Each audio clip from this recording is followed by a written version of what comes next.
Bienvenidos a un devocional más con el Evangelio de Marcos. Día a día vamos estudiando versículo por versículo y capítulo por capítulo. Usamos el método inductivo para que sea un tiempo expositivo de la palabra de Dios. Hoy vamos a hablar sobre la espada humana versus la espada del Espíritu. ¿Y a qué me refiero? Marcos capítulo 14, versículo 46 al 47 dice: Entonces los otros agarraron a Jesús y lo arrestaron.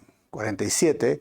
Pero uno de los hombres que estaban con Jesús sacó su espada e hirió al esclavo del sumo sacerdote, cortándole la oreja. En ayuda de otros evangelios, es Pedro el que agarra, tratando de defenderse, y agarra a este soldado, le corta la oreja. Ojo, que no quería cortarle la oreja, sino que Pedro tenía mala puntería, como decimos, ¿no? Y el Evangelio de Juan, capítulo 18, versículo 10, dice: Simón Pedro, que tenía una espada, la desenfundó e hirió al siervo del sumo sacerdote, cortándole la oreja derecha. Y entre paréntesis, Juan nos dice que el siervo se llamaba Malco, y Juan lo identifica, y Marcos no dice el nombre, dice otros. Es más, Lucas capítulo 22, versículo 51 dice: Déjenlos, ordenó Jesús en un texto paralelo.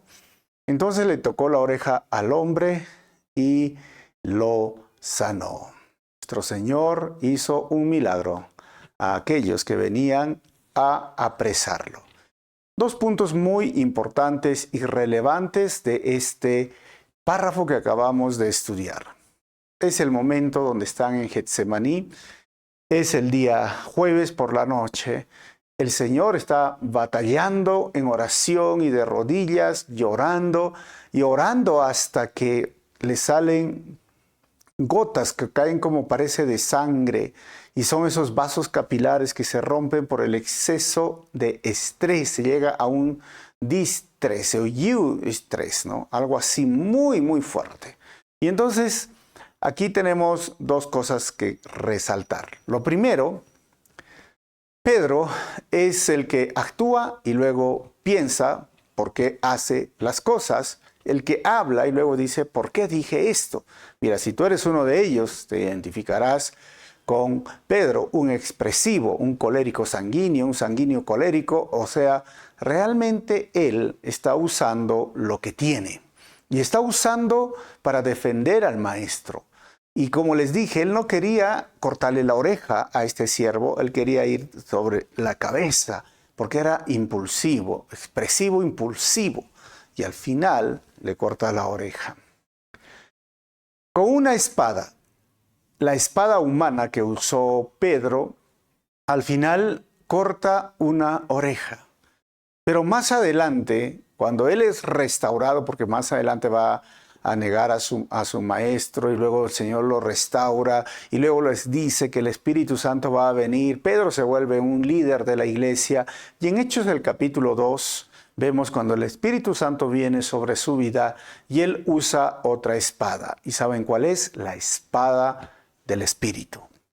Predica a sus paisanos, a los judíos, y les empieza a decir desde el Antiguo Testamento, demostrando con las profecías, con lo que hablaron los profetas, que Jesús es el Mesías, que han crucificado al Mesías injustamente, y a tal punto que la gran multitud que estaba ahí le dijeron a Pedro: Pedro, ¿qué tenemos que hacer?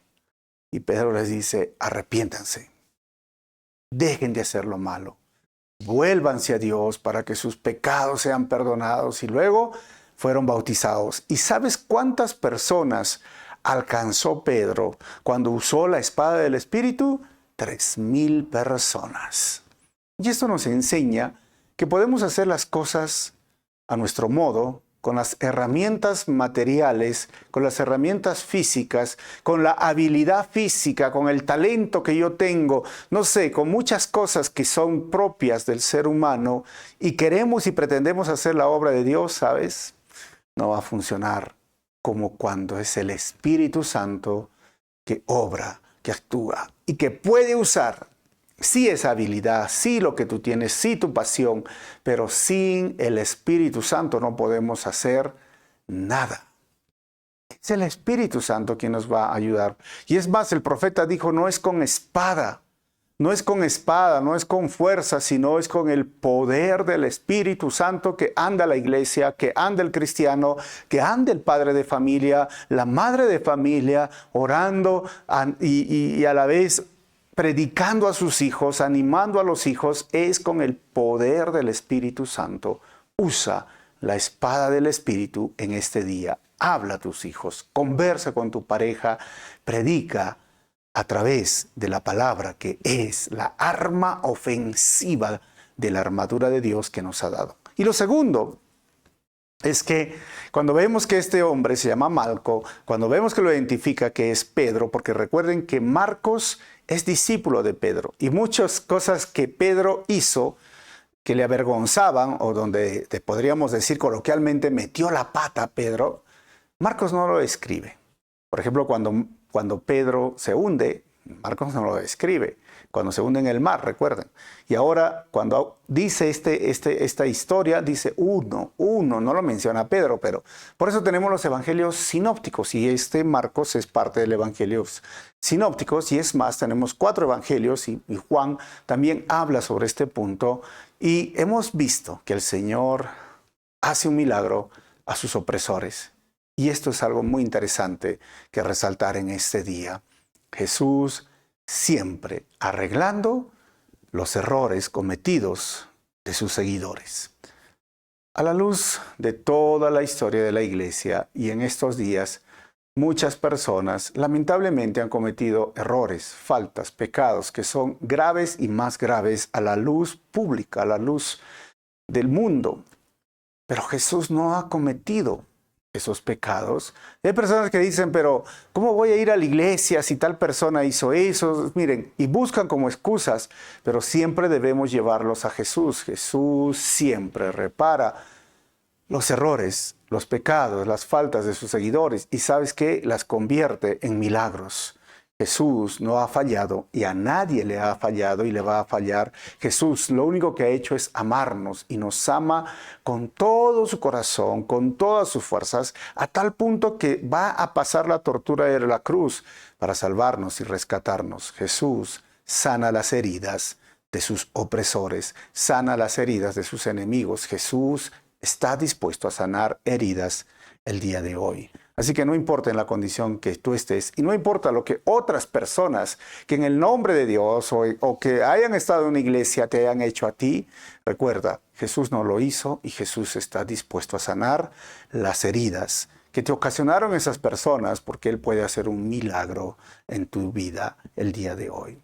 Recurre a Jesús, Él no te falla, Él murió por ti y Él te ama con toda su pasión, con todas sus fuerzas, y Él desea que pases la eternidad con Él. Pero no puedes hacerlo estando así enojado con los demás o estando enojado con Dios. Tienes que pedirle perdón, tienes que creer que Él hizo ese sacrificio por ti en la cruz y arrepentirte, dejar lo malo que estás haciendo y volverte a Dios, como les dijo Pedro ese día que 3,000 personas llegaron a los pies de Cristo usando esa espada del Espíritu. Usa la espada del Espíritu y deja que el Señor sane tus heridas. Nos vemos en el próximo devocional.